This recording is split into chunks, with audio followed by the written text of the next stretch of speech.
राहुल गांधी के बाद अजय राय ने भी चुनाव आयोग पर गंभीर आरोप लगाए और कहा कि पिछले लोकसभा चुनाव में वाराणसी में बड़े पैमाने पर गड़बड़ी की गई। कांग्रेस के प्रदेश अध्यक्ष और पिछले लोकसभा चुनाव में वाराणसी संसदीय क्षेत्र से कांग्रेस प्रत्याशी अजय राय ने पिछले लोकसभा चुनाव में धांधली का आरोप लगाया है। अजय राय ने पत्रकारों से बात करते हुए कहा कि आरएसएस के एक कार्यकर्ता का वाराणसी सहित कई राज्यों की मतदाता सूची में नाम है।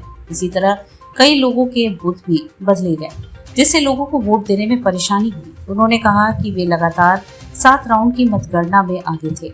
अगर धांधली न होती तो वे चुनाव जीत जाते।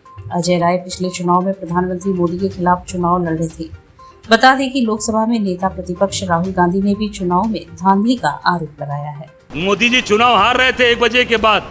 बनारस के जो अपडेट क्यों बंद कर दिया गया, अधिकृत वेबसाइट क्यों बंद कर दी गई, ये हम जानना चाहते हैं। आप सबको बाहर क्यों किया गया, मीडिया के लोगों को बाहर क्यों किया गया। आज तक चुनाव मैं भी 5 बार विधायक रहा हूँ, मैं 11 चुनाव लड़ चुका हूँ।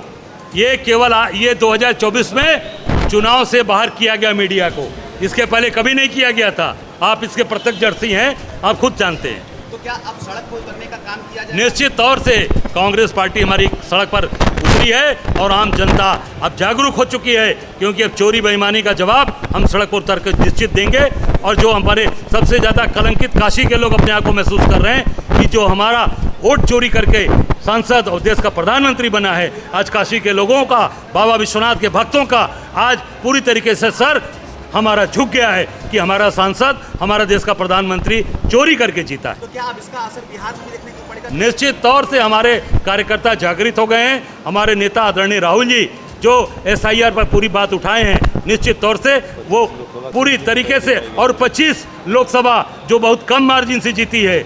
यूपी में बांसगांव में हमारे कैंडिडेट सदल प्रसाद को जबरी जिताया गया, जबरी हराया गया। वो जीत रहा था, उसको हराया गया। ये बगल में अखिलेश सिंह वाली सीट जबरी हराई गई, कानपुर की सीट जबरदस्ती हराई गई, बनारस की सीट जबरदस्ती हराई गई। बनारस यूपी में तमाम ऐसी सीटें हैं पूरे देश के अंदर 25 लोकसभा जिसमें फर्जी तरीके से मतदान करा के आरएसएस और भाजपा ने चुनाव जीता।